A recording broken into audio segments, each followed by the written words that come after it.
Rusted bullets traverse the bruised sky of my painted conscience.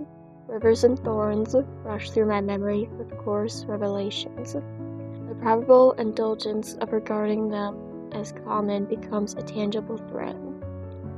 Is love still suffering midnight? Are the windows still dreaming of ultraviolet? The heart never sleeps. Poems of delirium and sanctity flow from the courtroom of humanity's conscience. The judge is ever present, along with the jester and the mayor. Dreams, like birds, circle the sky above. Laughter creeps and crawls, overtaking the senses with delight, while Saturn's eyes speak the language of longing and remorse. Love walks in the virgin light of day and bleeds in the terror of the night.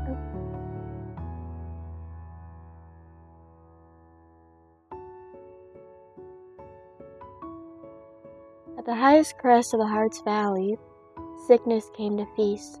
There was no malice in her eyes or cruelty in her voice, but there lived a cold and honest detachment in her posture. She appeared lonely and forlorn, but wouldn't be comforted. I offered my coat, but she refused. I offered 6 words from a Jewish prophet, but she turned away, embarrassed, as if I had suddenly unclothed her.